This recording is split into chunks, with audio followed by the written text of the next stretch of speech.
नमस्कार दोस्तों। भारत को किलों का देश भी कहते हैं क्योंकि यहाँ इतने किले हैं कि गिनती करना भी मुश्किल है। मैं बात कर रहा हूँ राजस्थान का चित्तौड़गढ़ किले की।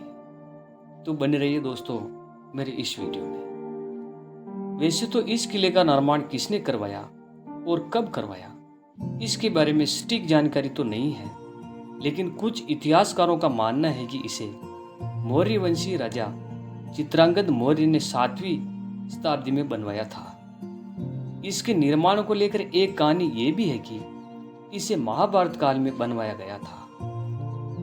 किंवदंती के अनुसार भीम कुछ चीजों को इकट्ठा करने के लिए निकले थे।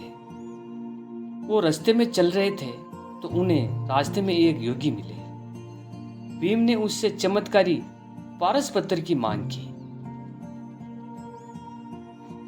योगी महाराज पारस पत्थर भीम को देने के लिए राजी हो गए, लेकिन उन्होंने एक शर्त रखी कि अगर वो एक रात में एक किले का निर्माण करना होगा। और चित्तौड़गढ़ की पहाड़ी की ओर इशारा करते हुए भीम को वो बोले कि इस पहाड़ी पर एक रात में अगर आप ये किला बनवा दोगे तो मैं पारस पत्थर आपको सौंप दूंगा। तो फिर क्या था, भीम अपने भाइयों के साथ निर्माण में जुट गए। उनका काम लगभग समाप्त होने ही वाला था और सिर्फ किले के दक्षिणी हिस्से का काम थोड़ा सा बचा हुआ था।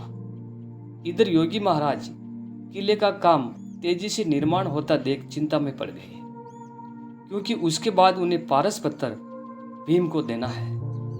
और इससे बचने के लिए उन्होंने एक उपाय सोचा और वो अपने साथ रह रहे कुकड़ेसर नाम के यति से मुर्गे की तरह बांग देने को कहा।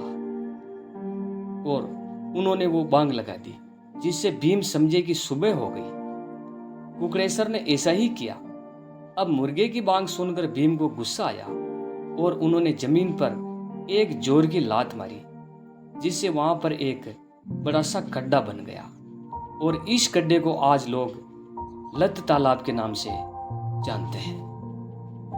और इस तरह हुआ चित्तौड़गढ़ किले का निर्माण। इस विशाल किले में प्रवेश करने के लिए कुल 7 दरवाजे बने हुए हैं। इन सभी को पार करके ही किले के अंदर जाया जा सकता है। इन 7 किलों के नाम इस प्रकार हैं: पाडन पोल, भैरव पोल, हनुमान पोल, गणेश पोल, जोड़ला पोल, लक्ष्मण पोल और राम पोल। पहले द्वार के बारे में कहा जाता है कि एक बार एक भीषण युद्ध में खून की एक नदी बहने लगी, जिसमें एक पाड़ा यानी एक भैंसा बहता हुआ यहाँ तक आ गया। इसी कारण इस दुर्ग का नाम पाडन पोल पड़ा। यहाँ मौजूद हर दरवाजे और किले के कहानी की एक प्रमुख लिपि है। कहते हैं कि प्राचीन समय में चित्तौड़गढ़ किले में 1 लाख से भी ज्यादा लोग रहते थे, जिसमें राजा रानी से लेकर दास दासियां और सैनिक शामिल थे। इस महान किले को महिलाओं का प्रमुख जौहर स्थान भी माना जाता है।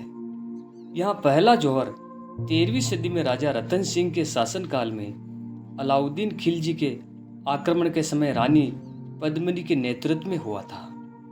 कहते हैं कि रानी पद्मिनी और उनके साथ 16,000 दासियों ने विजय स्तंभ के पास ही जीवित अग्नि समाधि ले ली। और इसके अलावा 16वीं सदी में यह रानी कर्णावती ने 13,000 दासियों के साथ जोर किया था। कुछ सालों बाद रानी फूल कंवर ने हजारों औरतों के साथ जोर किया था। ये भारतीय इतिहास की प्रमुख घटनाओं में से एक है। करीब 700 एकड़ में फैले चित्तौड़ के दुर्ग को साल 2013 में यूनेस्को ने विश्व विरासत स्थल घोषित किया था। इस किले पर अलग अलग समय में कई राजाओं ने शासन किया।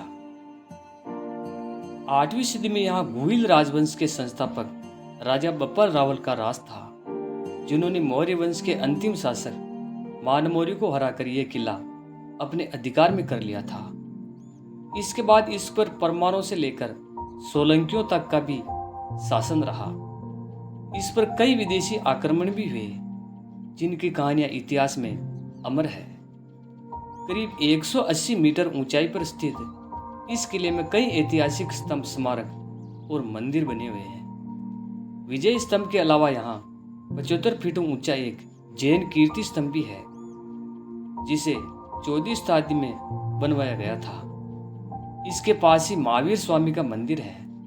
उससे थोड़ा आगे नीलकंठ महादेव का मंदिर है, जिसके बारे में कहा जाता है कि महादेव की इस विशाल मूर्ति को भीम अपने बाजुओं में बांधे रखते थे। तो ये थी दोस्तों चित्तौड़गढ़ दुर्ग के बारे में ऐतिहासिक कहानी।